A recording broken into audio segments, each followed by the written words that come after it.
we're joined with Bobby Gutierrez, who is running for the city of Bryan mayor. So thank you so much for coming on Think Brazos. Absolutely. Thank you for having me.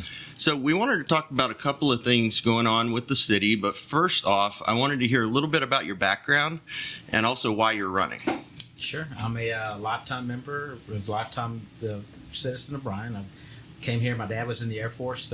When he left the Air Force, he got hired at NASA, worked on the Apollo projects at NASA. Oh, cool. And apparently, when I was a kid, I kept getting pneumonia. I couldn't live in that. The doctor told us I got pneumonia in one lung, and then got well, and then I guess 2 months later I got it in both lungs and had to be in a tent, literally a tent, for about a month while I got recuperated. And the doctor said I really couldn't take the smog in Houston in that area. So I think that's why my dad probably was always upset with me a little bit, because it was a dream to work for NASA. And then he ended up taking a position at Texas A&M. Dad was a brilliant man, engineer. Went for biomedical engineering and oceanography, started a different company, and then we ended up starting House of Tires. And actually, this is our 50th year in business here, so we started that. We had 9 tire stores at one time. We're the second largest independent tire dealer in Texas. And I had a little brother who passed away from leukemia. Oh, geez. And that was during the time where we didn't have all the cell phones and computers and stuff like that, so my dad was gone all the time, one store to the other, and just decided at that point he was going to sell everything and just stay here because this was our home, and we just kind of concentrated on this one here. And this is our 50th year in business. We bought it from my parents. Becky and I bought it from my parents about 23 years ago, and we'll just continue on. But so your dad went from NASA, or wanting to do that, to tires.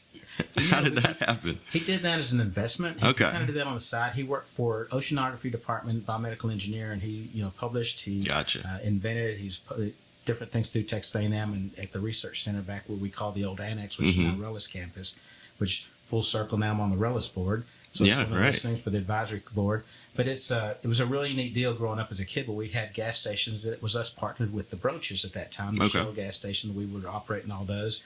And that was the very first, when the only credit cards were available were gas cards. And that was before you had the Diners Club and you had gas cards. Gotcha. And Dad kind of figured out that people needed tires when they would come in here. And it really ended up, we have a ranching operation down in South Texas. I'm the 8th generation. There's 10 generations of we've been ranching down in South Texas. My dad had bought 4 new tires to put on our station wagon at the time, back in I guess that was probably 70 or 71. And driving down there, brand new tires had blowouts on all 4 of them. They were back in the old polyester days and everything. We were stranded on the side of the road, and there was, I guess, 5 kids at that time on the side of the road with a station wagon, and they wouldn't warranty the tires. So Dad, typical my dad, a little bit of temper sometimes, he decided that he was going to go in the tire business and find better tires, and we started doing those at the service stations, and putting those on. They could put those on the gas cards. So it was the first time really people could actually finance those things and pay those things out on the gas card, and it turned out to be what we were making the most money at. And we started moving that into the tire business, and it just became tire business. So it's kind of a full circle. But it's to my history. Of course, I grew up here in town, went to Saw Ross, and then went through the whole thing. We were busing back then, so I went through Carver Kemp, and then on to Anson Jones, and the whole works, into SFA, and then to Bryan High School. I graduated class of '82 in high school. Went on to A&M, that went down to South Texas to Texas A&I. I changed majors in the middle of it from architecture into animal science. And my dad basically said, "I'm not paying for it. You're not going to make any money ranching or anything like that. So if you want to do that, go to the ranch in South Texas and think about it. Take a semester off. Think about what you're going to do. Stay with your grandparents. That's smart. And then if this is what surely you're going to do, you can do that. But I'm not paying for it." And so I went down to South Texas and spent I guess a semester and a half, basically a year with my grandparents down there on the ranch. And I never wanted to come back.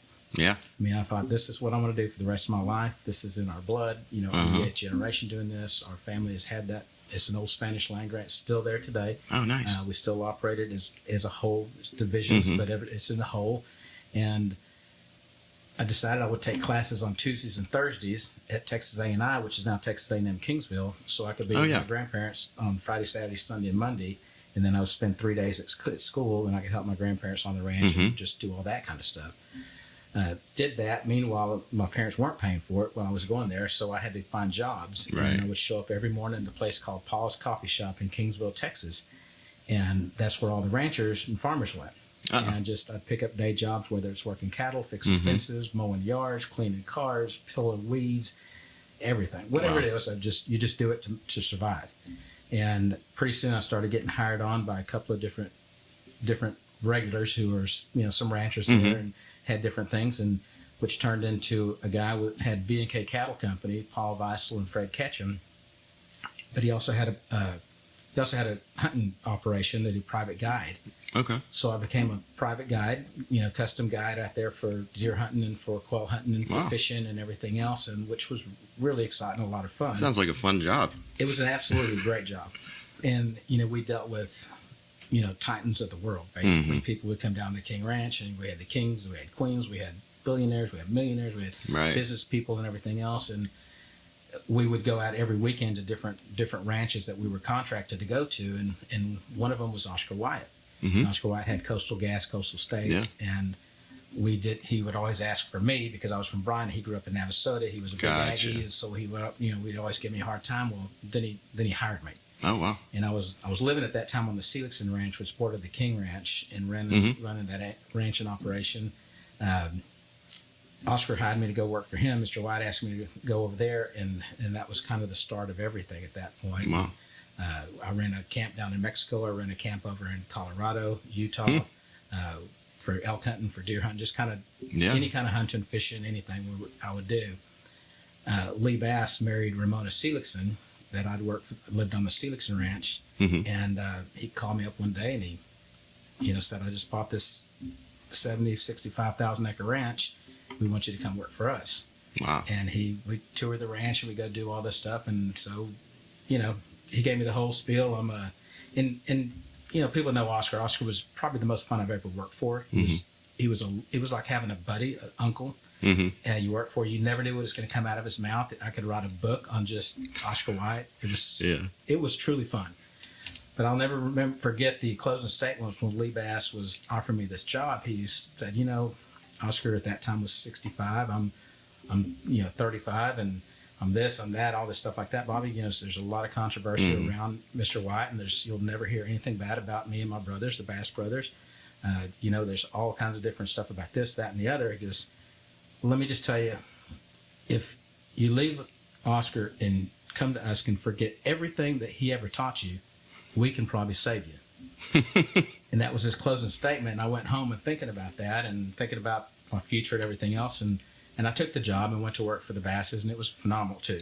It was a really good. We were building a ranch from the ground up. Sure. This ranch was the old Lips Ranch, and it was probably, as a bird flies, about 25 miles from our ranch. So it was really convenient. I could go on the weekends and spend time with my grandparents, help over there, come back and forth. But it was a great life, and it was a whole different type of deal. We had a management group. I was what we call, I guess, there's a general manager. I was the guy right underneath that, so the manager, and ran different organizations, different parts of that ranch and operation. We had rhinos, we had all kinds of stuff like that. So I kind of headed up all that part of it. And then from there, I, had some good fortune and doing different things, investing and buying different things, and came back over here at 30 years old, bought my parents' operation, about half of it, and then I continued to buy the rest of it as we moved through, and here I am. Wow. And that's kind of the history of where I am and where I've been and how I got involved. I just wanted to redo the tire store. Oh. And wanted to rebuild it, redo everything there, and I had worked on literally $100 million projects, but had roadblocks just trying to do an expansion on our place and completely redo it, to the point that I said, I want to get involved at some point because I can't be the only one that's not being heard and can't get anything done. I just want to open up those avenues for people who can. And here I am today. Never thought that I would be running for mayor, but here we are.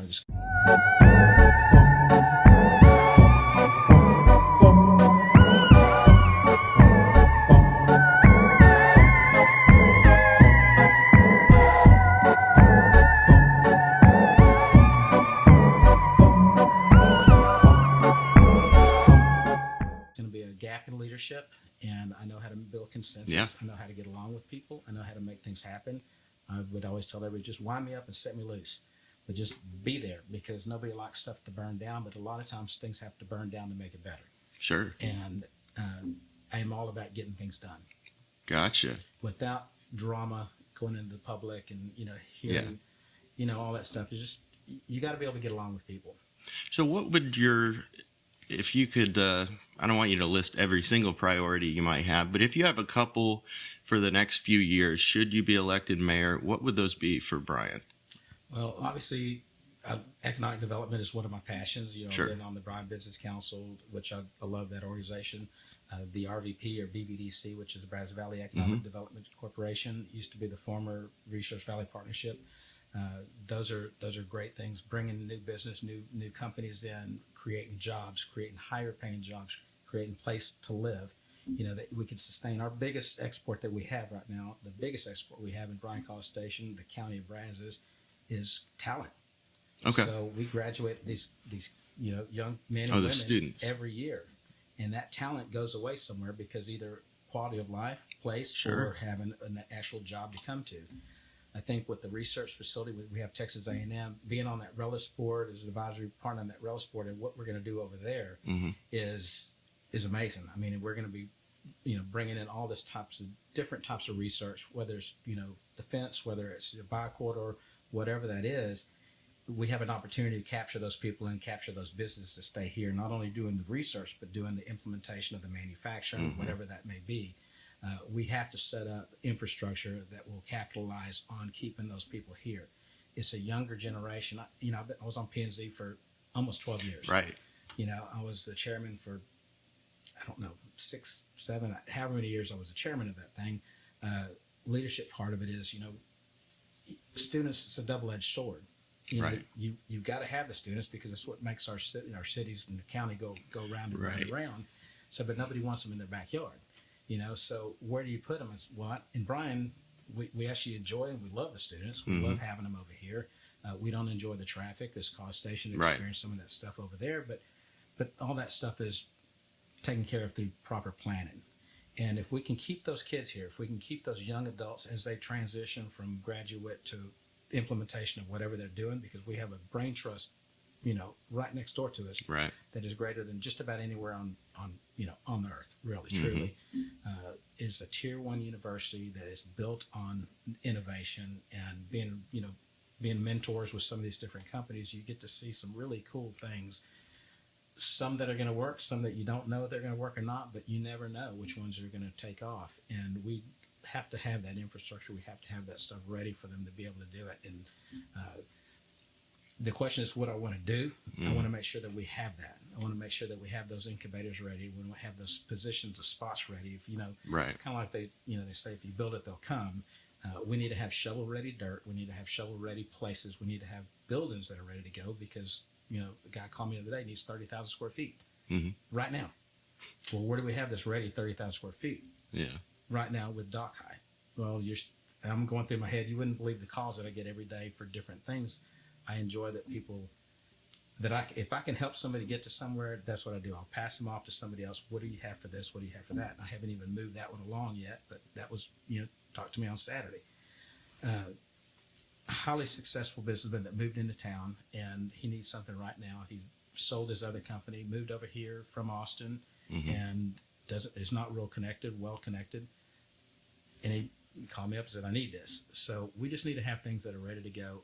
We were working, obviously we have downtown. We started that thing back in 2000 or 1998 when all that stuff. Were you involved at the beginning? Was not involved in the beginning. You had some pioneers that are involved. Now, anything that we do is always controversial when you spend money. 10 years from the day it starts, people are still skeptical on what it's going to be, what it's going to look like. Here we are 20 years later, and look what we have. Right. Everybody loves it. But those pioneers, those people who put in the hard work and accepted the responsibility of all the naysayers and all the people who were telling us, you're throwing money away, you're doing all this stuff like that. Those are the guys that we really need to be reaching out and telling them thank you, because they did not get thanked for probably 10 years. And they were probably told, why did you do this? Why did you spend these dollars on this thing here? We need to make sure that we're able to continue that vision. Yeah. We had so much momentum. I mean, so much momentum, 2018, 2019. And probably one of my biggest regrets, I guess, is watching Mayor Nelson, who had these different dreams. And the difference of Mayor Nelson and maybe some of the previous people is like that vision was a 50-year, 100-year vision. Okay. That he knew he'd never see the end of it. Right. But he could paint this picture of what this thing should look like or how it should look, or at least his vision of what it should look like. And how do we get there? One step at a time, not just tomorrow. Right. What do we do tomorrow that'll make everybody feel good tomorrow? Because that's not sustainable and that's not long lasting. Right. But what can we do that makes a major change that's going to last for 20, 50, 100 years? And how do we get that going? It was going. Yeah. And everybody had bought into this vision and everybody was on track. And then COVID hit. Mm-hmm. And all these great ideas that we had and these people who were ready to invest in these great things that were going to happen on the middle and the north end of downtown Bryan, these great projects just stopped. I mean, everything just stopped. Yeah. And even as we're just now, everybody's just now feeling comfortable about getting out. I mean, otherwise we'd be sitting 6 feet apart now and all this stuff like that, and with the mask and all this. I mean, it was a different time in life. It was. And I'm a very social person. Probably the hardest time I've ever been through is 2020. Really? When I just wanted to see people. I enjoy talking. I could talk to a tree, as you can see here. It is just it's just in my spirit, and that's who I am. I like to get things done. Sure. And I also like to have that social part of it. I need those interactions, those human touches, and it gives you an idea of where we are as a people, where we are as a city, as a community. Yeah. So I want to continue that. I want to continue on the whole South College, redevelopment plan. I think Midtown, the whole Midtown area from downtown to University Drive. Yeah. The students, you still have these people. If you go to Bryan, you're going to get killed. And you still have that mentality. But now, as you go, like especially this past First Friday, I don't know if you guys were there or not. No, we were there maybe the day before, it was already, yeah. So this First Friday was like a Texas Reds. It was unbelievable. It was that full. I mean, it was, I'm walking down. We started at the very end by running because they were doing this exhibition of this boxing match of Bryan Boxer, which is another phenomenal organization. So I went over there, asked me to come over and just talk and introduce myself. So I did that. And then we walked from Ronan to where between RX Pizza and Mr. G's Pizza, they were doing, Jeremy was doing that artwork for the We're Fine and 979 deal, which was really They were in a partnership with Amazon on that. And then I went over to 3rd on Main to go have dinner and met a bunch of people out there. And I'm just sitting there watching, outside sitting. It was a beautiful night too. Yeah. But it was packed until way, way after dark. And people just didn't go home. That's awesome. I think I went home probably 10:30 and it was still packed, which normally 9 o'clock is pretty much done. But I talked with Susan from Mr. G, said she had the biggest day she's ever had. Wow. I talked to her because I had some issues with electricity on a previous First Friday, and we were trying to walk through them and get through those issues. I think Debbie had some electrical issues over on their place, and we're trying to figure out what was going on at that time, if it was a load or what. But these are costly issues to these businesses, and I would encourage you, whenever there's a problem, and we're still coming through this thing, especially in the hospitality and service industry. Just be patient with these people because nobody can find employees. I mean, there is no employees. The service we got in 2019 is not the same kind of service we get in 2022. Right. And we just have to be okay with that at this point. We shouldn't be, but we have to be because those owners, those operators are doing everything they can with what they have. And they are working 10 times harder than they ever have to work in their life. Yeah, I agree. I did want to ask you a question that I've asked your opponents as well on this podcast, and it has to do generally with affordability, but, we're part of Habitat for Humanity and the families that we serve. It seems to be over the years that it's been harder and harder to afford a home, but even to think about living in Bryan. It used to be, I can't afford College Station, so I'm going to live in Bryan. We're starting to even see I can't afford to live in Bryan even. I'm going to live out in the county or something like that. Do you feel like this day and age, 2022, there's still a place for low-income families in Bryan? Well, that's more of a valuation deal, which we have no control over. The valuation, and you're blessed to live in Texas and you're cursed to live in Texas because of the valuation. You have people flocking from all over the country to come over here to be here because we do have some great places and we're not suffering the same thing that the rest of the country is suffering. Excuse me, I'm sorry. No, you're good. You're good. Thank you. Anyway, as far as affordability, I don't know. It's that's a market-driven kind of thing. It's market-driven, so that's kind of out of our control. I will tell you, we've taken some steps. As we go back to leadership, I've had to do some pretty hard things in P&Z that we were tasked to get done. I look at planning and zoning as the offensive line for the council. Vet those things out. Talk them out. One of the things I'm very, very adamant about is being the chair on that stuff. And I would tell all of my commissioners as they came in when they were brand new, I said, look, you're coming into everybody wants to be on planning and zoning. Everybody wants, that's like the best of the best to get there. Right. Until you get there. And when you get there, you're standing on the dais, you're sitting on the dais, and you look out. But you got to realize that everybody there is against whatever is coming up. Sure. They're not there happy. They're mad, and they're expecting you to rule in their favor. And when I tell the guys, I said, look, just all I care about, I don't care how you vote, but I do care that you're prepared. Yeah. And you need to have read, you need to have asked, you need to have talked to staff. And there's always two sides. There's a staff side, there's the applicant side, and then there's the people side. So there's really three sides. And everybody's affected, and you're dealing with their number one investment, which is their home. Right. This is their number one investment. So you've got to be able to look them in the eye and say, we absolutely sympathize with what you're going through and empathize with what we're going through, but this is better for the city, the citizens, and everything else here. It's going to affect you, but in the long term, it's good for whatever the vision is. Or you're able to tell them yes, or you're able to side with them, whichever that deal is. But you got to understand that you're going to have 60, 100, 200 people there, and they're mad at you, and they're literally giving you these looks. And you're up there looking at everybody there, and there's not a happy person there, not one. I said, but what you got to understand is you got 90,000 people sitting at home expecting you to do the right thing. So you got to take those into consideration too, not just the squeaky wheel. And you've got to be able to say that, and you've got to be able to be okay with saying, okay, I'm sorry, but we're going to do it this way because this is the way it should be done, or whatever. So.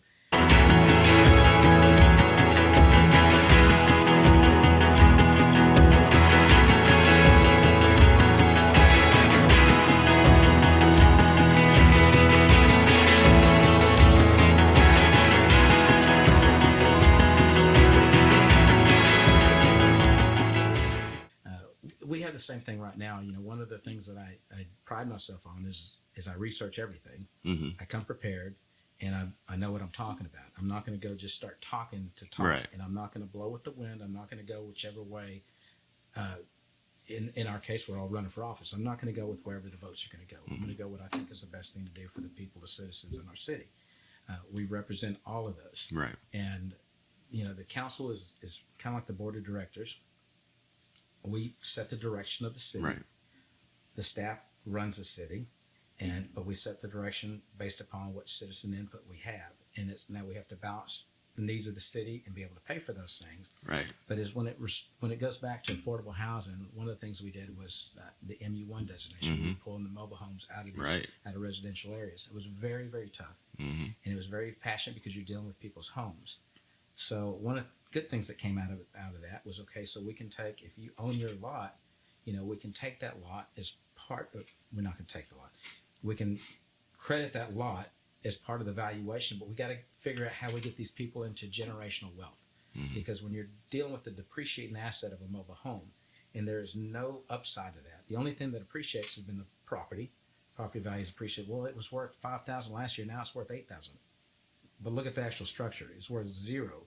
Your property values have gone up because your dirt has gone up. Right. So we could figure out a way to incentivize pulling that out. They got a $10,000 credit for this. I still have yet to see. I think this is a great opportunity for people to get into something, and you have some big lots over there. Yeah. And then I'm still trying to figure out. I'm on First Financial Bank Board, and I tasked them to figure out how do we do this? How do we finance these people? Because at some point, it's not about the affordability; it's about the credit. So now we got to fix the credit. We got to get this, but they have an asset of the property. And if we can get the right builder to come in here, whether it be Habitat or anybody else to partner with these guys for infill development. And if you're moving out of a 800 square foot house, and so when I grew up, we lived in a little wood frame house on Meadow Lane. I grew up over there. Then we moved to the Oaks, and we're the picture of affordable housing because we could only get what we could afford. Right. Which is what I've lived even to today. And if you're coming out of an 800 square foot mobile home, well, then why don't you just build an 800 square foot wood frame house that's going to appreciate? But let's do it smart. So I've tasked our guys to come up with deals where, okay, you have 800 square foot house, exactly basically the same thing that you're moving from to an appreciating asset. But let's pre-do this house that you can add on another bedroom and bathroom and add on a living room and add on a garage, because the picture of affordable housing shouldn't be 3-bedroom, 2.5 bath with 2-car garage. That's not affordable for people. It's not realistic. So now you're subsidizing houses. So there's a difference between subsidized and affordable. So if you can do that affordable in 2 years, we know what our valuations have done just last year, the year before, like 20%. So 20% valuation increase in that. Think about adding on a bedroom and a bathroom for that 20%. Take some equity out of that house. Add that thing on, and within 5, 6, 7, 8 years, you can have that 3-bedroom, 2.5 bath, 2-car garage, 3-car garage, outdoor kitchen, whatever you want, and you're building equity in your place, and it's appreciating. Are you talking like pre-approved small home plans or something like that? Is that what you're proposing? We're still trying to figure how this thing goes, and I would see where Habitat would play a big part, because this is infill development where I think is exactly where it should be. But we need to find those neighborhoods that are speckled with 5 or 6 or 7, mobile homes within that neighborhood that really don't fit in that neighborhood, and you're going to help these people. Now at this point, they can get the credit from the city for the $10,000 to pull it out, or they can sell it, and we can help them. And some of these lots are bigger, so now you're talking about you can have son, daughter, split a lot, and do 2 houses there. So you're getting some great values. It's just about getting people to trust you, because whenever they say, "Hey, we're going to help you, we're the government," right? Well, but I'm telling you, you have Bobby Gutierrez going, "We're going to help you, and I will do everything I can to make sure that we do it where it will never take advantage, even to the point if we can't get it through the public sector, through the banking operations." You have people who have rental houses. You have people who have this, that they have to maintain those things, and those are costs of doing business. But I could see where I could call some people and say, "Look, you have this. Would you finance this house for this person?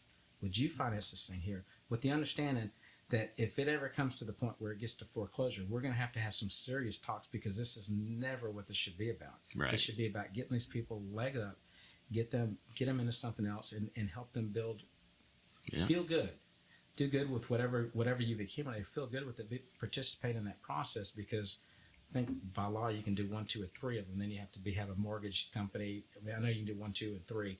Maybe, maybe 4 or 5, and do the finance. So then you have to set up for the mortgage license.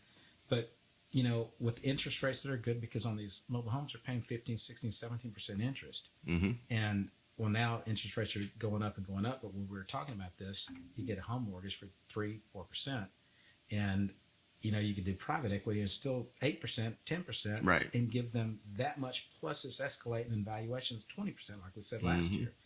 So they're still ahead of it, but we keep burying them into these high interest rate deals, and you never get ahead. Plus it's depreciating assets. So I think that, I know we've talked from Habitat. We want to make sure that there's always options.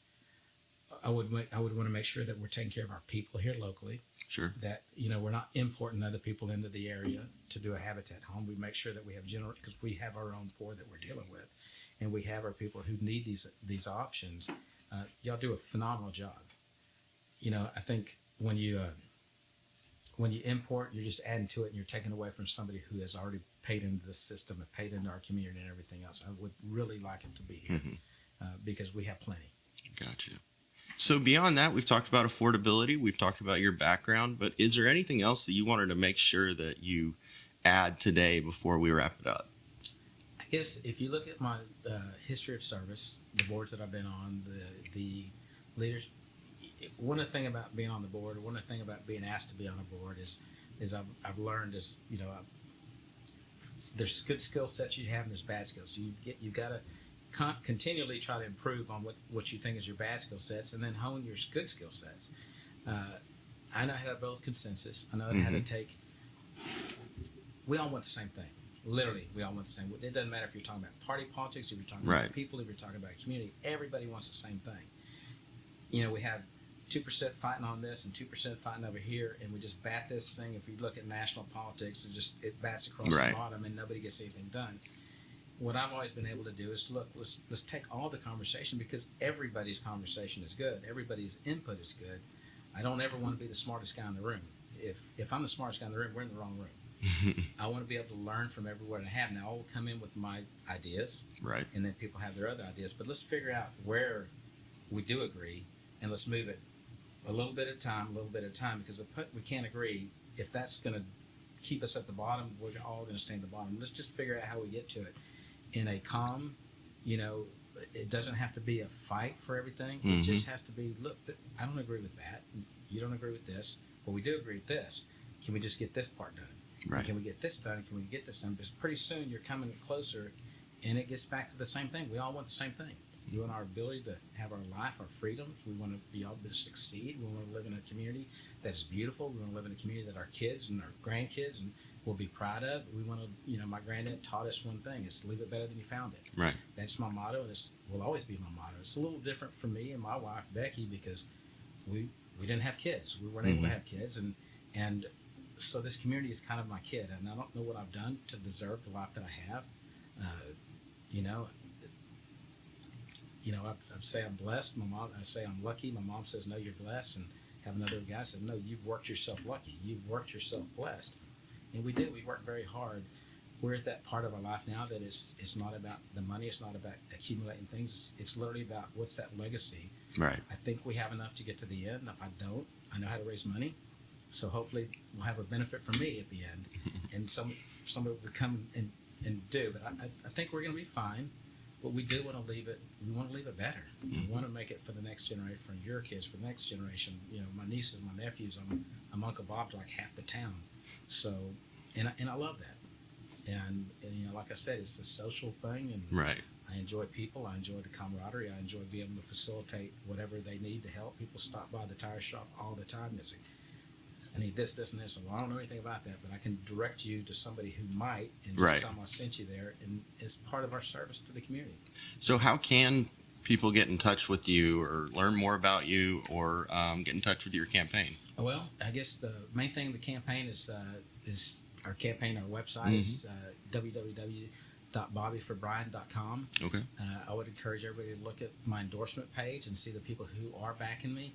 And if they know somebody on there that they trust, call them and ask them to speak about who I am, my character, who I am.